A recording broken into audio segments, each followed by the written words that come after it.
Hello and welcome to Sound Librarian. I'm Stefan Schutz. I was very surprised when I played Deadspace 1.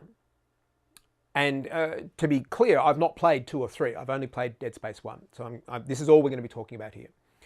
Survival horror game set in space.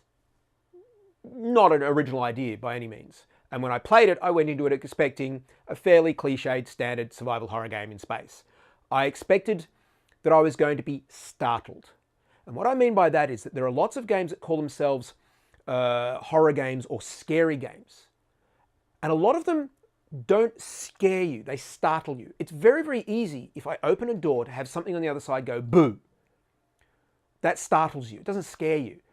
Because it's just standard, oh, I'm surprised, something I wasn't 100% expecting happened. The thing about Deadspace is that it was completely the opposite.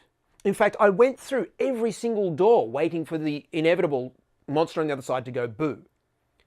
And it never did.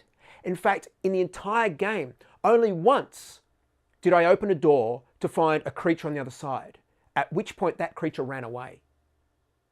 Now, this was really incredible for a couple of reasons. One, because they broke so many of the really lazy cliches of making a survival horror game. But in so doing, they actually made it one of the scariest games I played in a long time. Because when that creature ran away from me and ran down the corridor and turned the corner, all of a sudden I had that realization of, where's he gone? Is he coming back?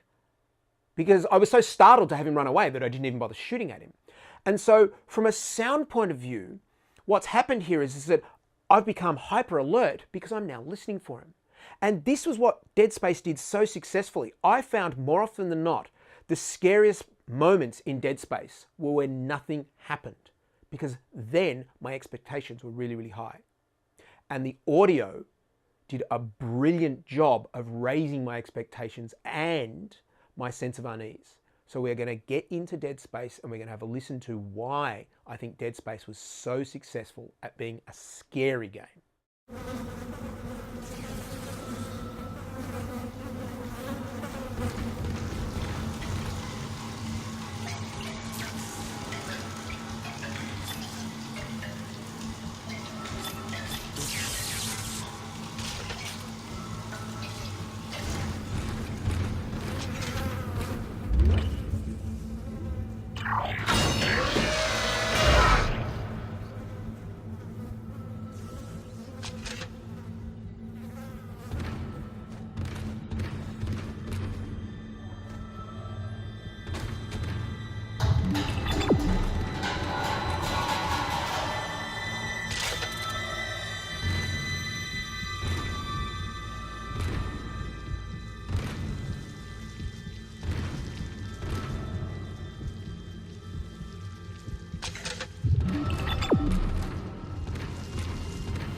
So I left that running with no commentary for as long as I did because I felt it really important to establish exactly where the bar is being set by Deadspace. There is so much occurring sonically in that level.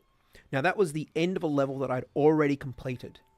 So from the point at which I loaded up until the end of that level, there really wasn't anything happening other than me walking through the environment. And yet there was just so much going on in that environment. There was so much happening from the creaking sounds in the background, the dripping water sounds, the movement of the main character, Isaac, who has a presence about him. And this is several things to do with how they've designed the main character. He's got very big, heavy, stompy boot sounds. He is always masked. You never see his face. So in a lot of ways, it's very easy to not think of him as being human. So even the character that you're playing is unsettling. And the sounds that he makes are more akin to something that would be a threat within a game. So right from the very beginning, as a player, you are put in an uncomfortable situation, even controlling the character that you can control. So as you move through the environment, there's just a wealth of audio occurring. There's so much information. In fact, I would argue that there's almost information overload, and I do not mean that in a bad way at all. I think they've really done a very good job that in some rooms there is so much happening from a sound point of view that you become worried. Am I going to be able to hear the sounds of anything that are threatening me? Am I going to be able to actually predict or be pre-warned by things that are a threat to me?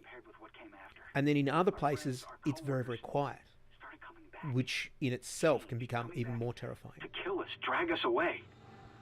Rucker disappeared this morning, and I have to assume he's dead. My crew, they're starting to crack. I'm trying to keep an eye on them, but right now I have bigger problems. We're hemorrhaging fuel, and the primary engine is laboring. Danvers and I are going to try to reach the fuel depot to see if we can fix it. Temple out. Now, the recorded dialogue excerpts in this game, this is a very, very popular and common format. All sorts of games use this sort of thing. System Shock started it years and years ago. BioShock has done it.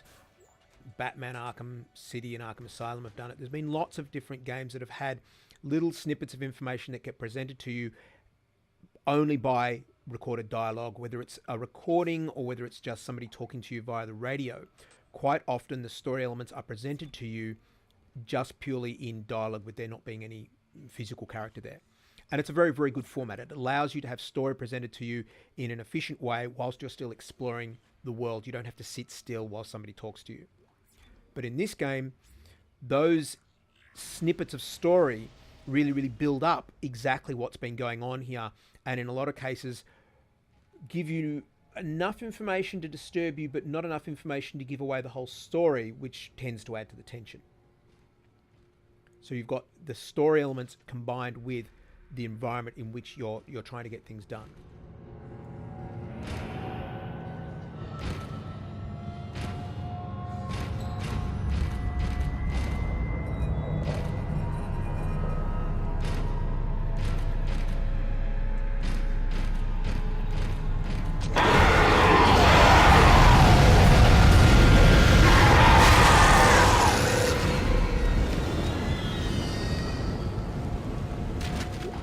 So once you're actually in combat, it's less about it being scary. It's more about just survival. I've got to get something done. I've got to overcome this foe to be able to actually continue my objective. So I really find that too many scary games, or games that consider themselves to be scary, are providing you with too many opponents too frequently. When you're actually fighting a monster, you're very seldom scared. Sure, your adrenaline is running high and survival mode kicks in, but that's not really scary. It's the things that lead up to having to fight the monsters in a lot of games that are scary. And I think too many games just have this conga line of one monster after another monster, and there's never any time between the monsters for you to become scared, as it were. This is a matter of pacing. And Deadspace's pacing is really, really good.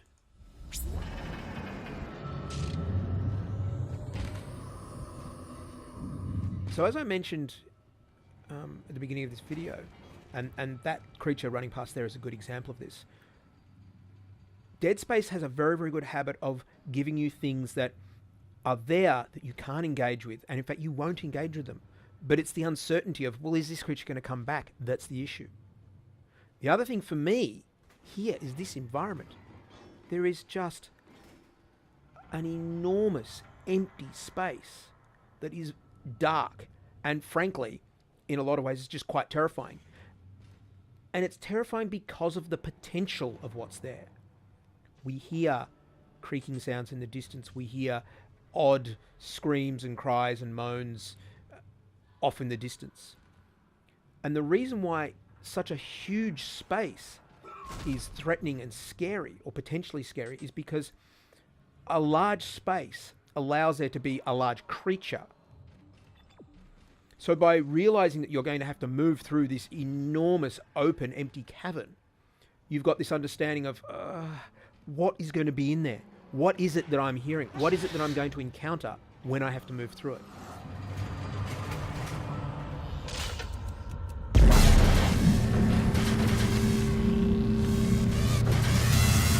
Refueling sequence activated.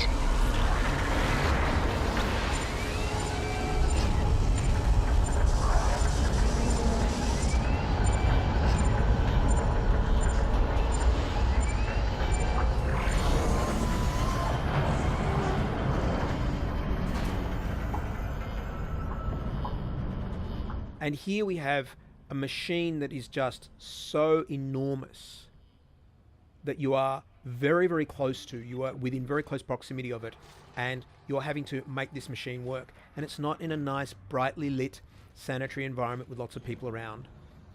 You can't even see half the machine because it's shrouded in darkness and mist.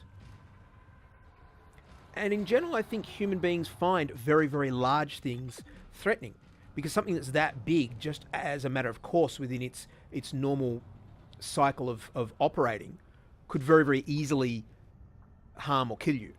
And I think that's one of the reasons why very, very large things we find, they give us a sense of foreboding.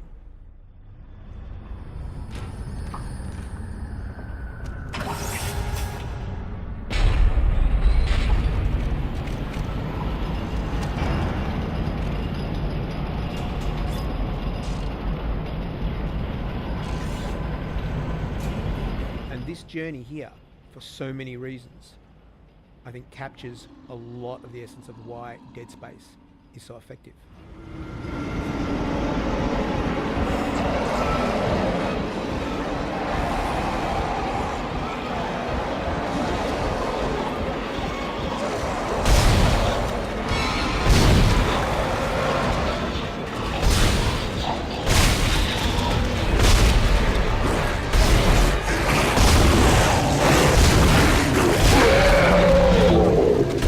Once you start shooting, the fear is effectively over.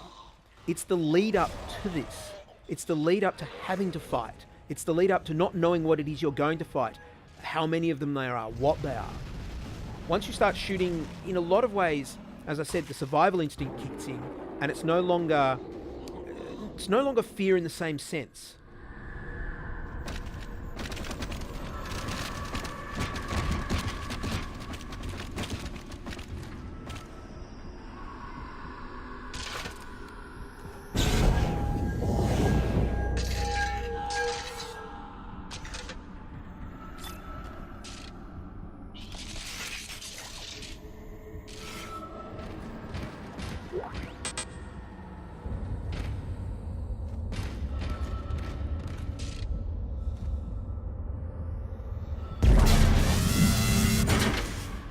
Refueling sequence activated.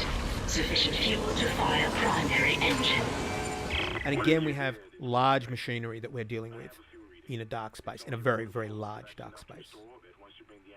And all of these spaces are successful because of the ambience. I think Dead Space has some really, really outstanding ambience that really supports the narrative, which is a thing that I've said again and again, which is the job of audio, is to support the narrative. And in Dead Space, the audio does an outstanding job of that. But it's more often than not the quiet in between the storms, the quiet passages in between the noisy machinery or the loud monsters or the combat that you have to engage in, that really, really captures, I think, the best elements of Dead Space. And in fact, as I said, the rooms that for me were the most scary were the rooms where nothing happened, because I'd been moving through quiet environments for a long period of time. And the longer you travel, the higher expectations are that something's going to happen. So you move into a room and you expect something is going to attack you. And the sound really, really helps support that concept that you're getting closer to a threat. But the closer you get and the longer that you go without the threat actually manifesting, the more nervous you get.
Again, this is an example of once the combat is started, you're just doing what you need to do to survive. So your feelings towards what you're encountering have changed. Quite often you can even become aggressive because they've injured you and you're like, no, I've got to fight, I've got to deal with these things. And so emotionally you're going through various different sort of states, from being very, very highly strung through the tension to having a release of that tension. And this is exactly, the sound is supporting this, exactly. There's a build-up of tension from quiet up until where the action happens. And when things start yelling and screaming at you loudly and your weapons fire is going off noisily, it really, it allows you to unleash the aggression you may have towards those things that's been building up. There's been this threat held over you, and now you can actually act. You can actually open fire, noisy weapons, they're being noisy, you're being noisy, and it all of a sudden just becomes a huge release of tension.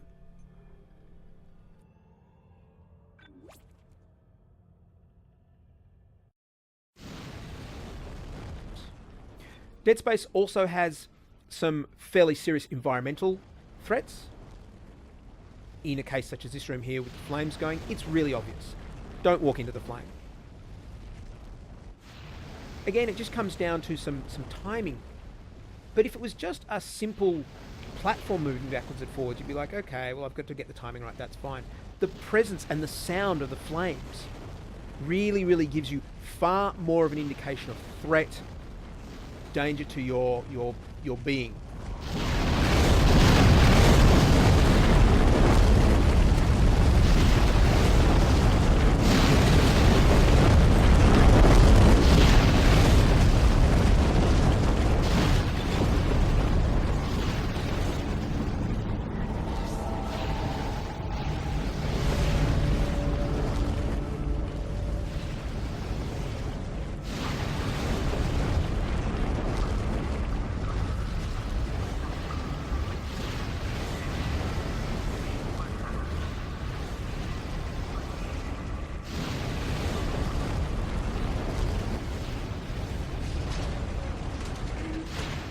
Lifts are a very, very effective use of environment in games with tension.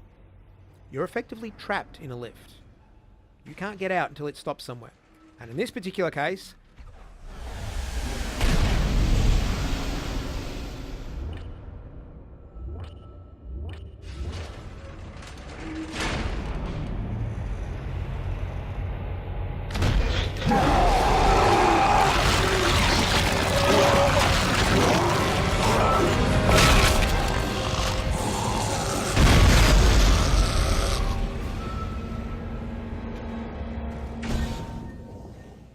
that's not always a good thing, being trapped in a lift.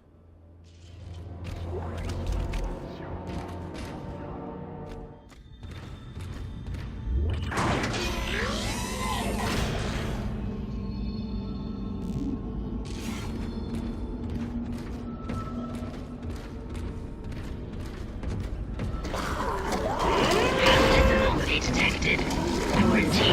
activated.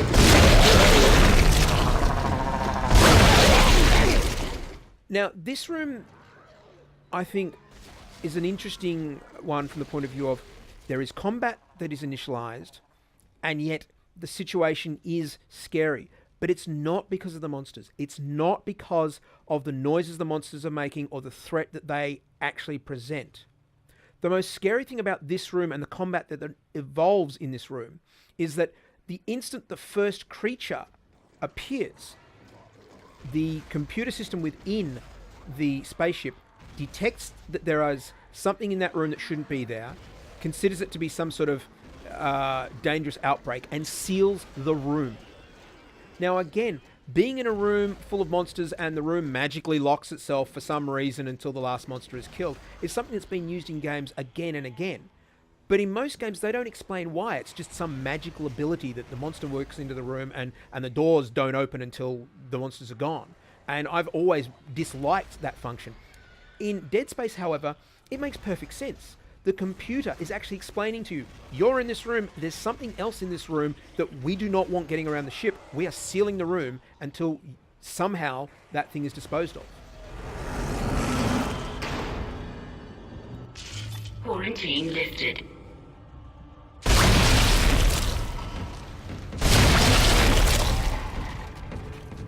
So it's using a very, very old format for combat within a confined space. However, in this case, it's clearly announced, you are now trapped in this room. So it's that statement that I find the scariest aspect of this whole room.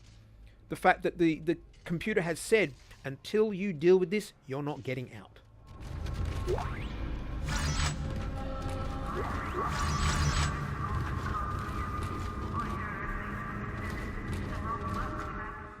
And again, we have corridors that are relatively silent, that lead up to something around the corner that's very unpleasant.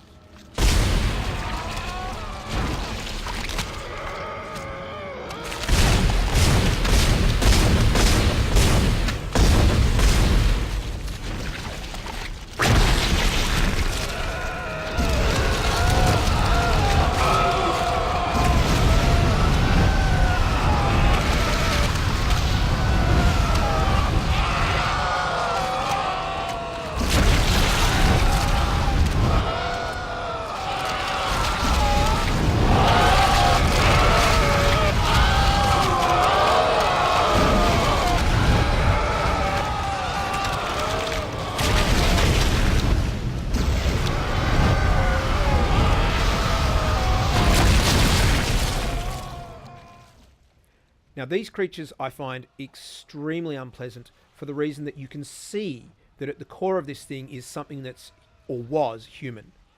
And it is purely the fact that, yes, it's trying to hurt you, but as you try to overcome it, it is wailing pitifully in agony, in discomfort, whatever. And what is actually the worst thing about this is that you are causing this. To get past this creature, you have to destroy it. To destroy it, you have to kill it. It takes a long time. It is in agony during all of this. This is just really unsettling to have to experience.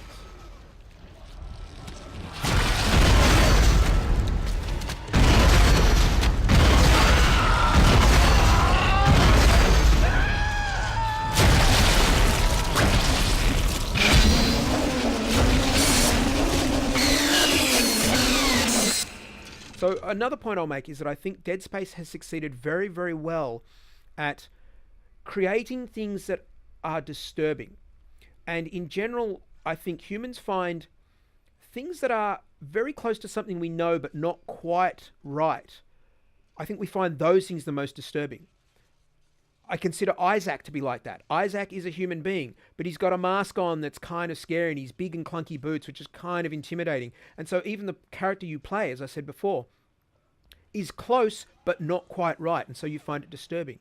Having a monster that basically looks like a trapped, bound human wailing in agony as you kill them is really, really disturbing. If it had been a completely unrecognizable monster that didn't sound at all like a human being when we were destroying it, I think we would have far less of an issue with it. So Dead Space has really, really understood that lesson very, very well.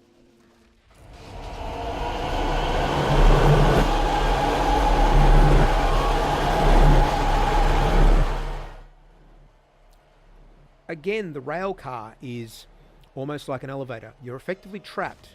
You don't know what's up ahead. You can't see what's up ahead, but you can't move off the rail car. So similar sort of tense environment as an elevator. You're a captured audience, let's say.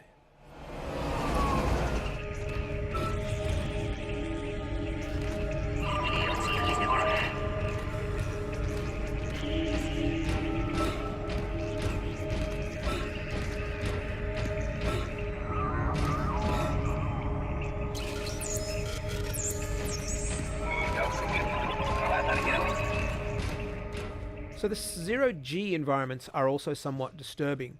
One, because the sound is quite often muted and very, very different. Two, because quite often they're fairly large spaces. But also, you are moving in a very, very different way. Moving in zero-G is awkward. You have some flexibility by being able to dive into different locations onto different surfaces, but you can't do that everywhere. So, of course, you've got this limitation to how you move through an environment, which means you feel vulnerable whilst you're in there. And also the fact that being in zero-G means that creatures can just fall down on top of you from any angle. So there's a bunch of different things from an environmental point of view that make the zero-G environments dangerous.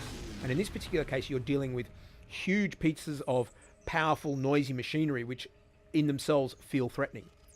And you have to learn to deal with those to solve this particular puzzle, as it were.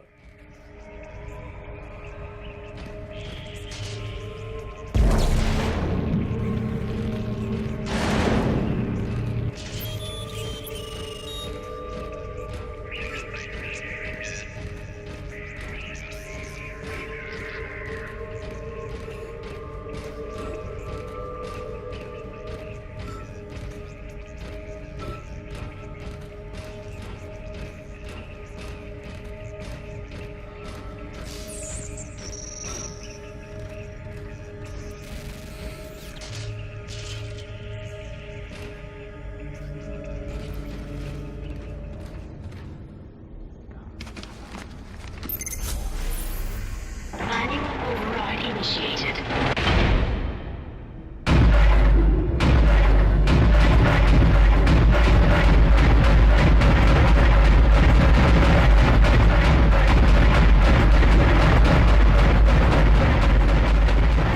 And finally we have, I guess, like a mini boss monster where you have to use the weapon system to try and clear the blockage of this large monster.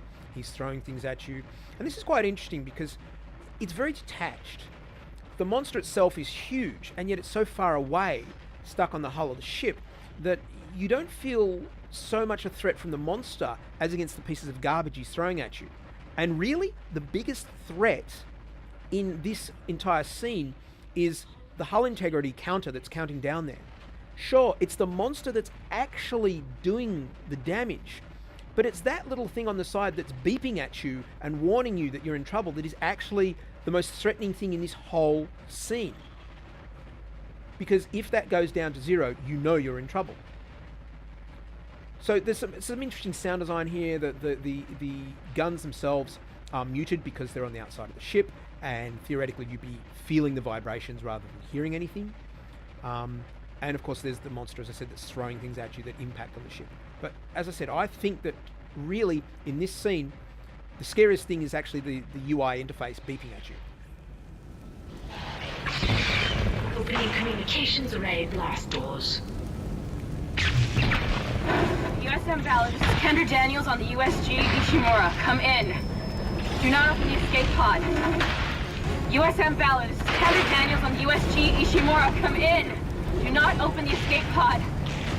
Damn it! Respond!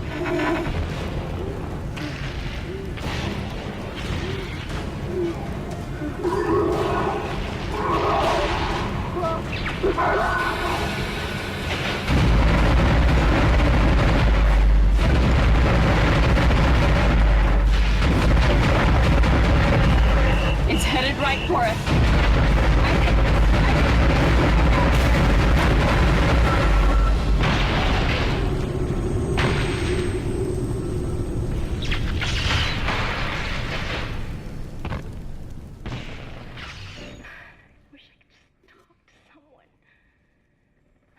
So Dead Space has such a massive amount of audio going on, from very complex audio environments to very basic audio environments that are really priming you for a uneasy or dangerous or threatening environment to come. The sounds of Isaac himself, which I find are just that little bit different enough from your standard good guy character sounds that they themselves just sound disturbing.